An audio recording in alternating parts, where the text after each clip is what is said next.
Okay, we just got to see a proper playthrough of Tears of the Kingdom, and the big question is, are you impressed? Did you see something that excites you? Are you looking forward to this adventure, which will most likely be of epic proportions? What is clear is that if, like me, you played Breath of the Wild, you will most likely recognize yourself in Tears of the Kingdom.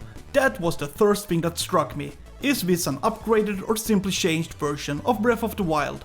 At least a lot of it seems to be the same. The world is visually reminiscent of Breath of the Wild, although Mr. Anoma's presentation seems to take place in an autumn-like environment. There is much that I recognize from before. The rock formations, the grass, the trees, the flowers, and Link himself are all things that hardly surprise me, but which at the same time feel new and fresh in some way.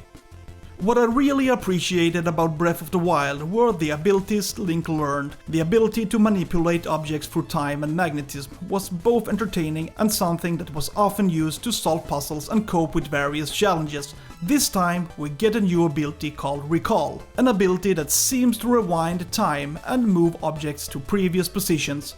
For example, this stone, which now flies up into the air again. With this ability it seems possible to reach new heights. Cool or not, I don't know, but I have to say it will be interesting to test this new ability once the game is released. And if it matches the abilities that came in Breath of the Wild, we will also be able to glide just like before. Nothing new here. This, I thought, was one of the best abilities in Breath of the Wild and opened up the game in a great way, despite having some limitations. After all, there is a difference between gliding and flying. It will be fun to use the glider again, so you can explore all the environments to your heart's content. Then Anoma showed two things that are completely new. The first seems to be a take on magnesis, where you can move objects even though they aren't made of metal. As we see here, he moves logs and other debris around. Then he puts the objects together and creates a boat. This is definitely a feature that can take the game in a new direction. Only your imagination sets the limits of what you can create. Here is a flying object and a hovercraft.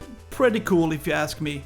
In previous clips, we have seen how Link gets through solid objects, for example rock formations. Apparently, this ability is called Ascend, which will be used to reach new plateaus and such. So, of the new abilities we got to see in the demo, what do you think? Do they seem interesting? Personally, they basically feel like they were made for exploring new places, which is one of the main arguments for the greatness of these games. The opportunity to feel freedom, the lack of limitations, and to be able to discover a world entirely to your liking. However, one thing that strikes me and that I also recognize from Breath of the Wild, from what we've seen here, the world doesn't seem to be bursting with enemies. Sure, we get to see some fights with new creatures, but they seem to be relatively alone where they stand. However, I think it will be interesting to explore what types of monsters are created this time. This enemy can use the wind to make you fall off the platform and fall to the ground. It should also be pointed out that these are completely new models that we haven't encountered before.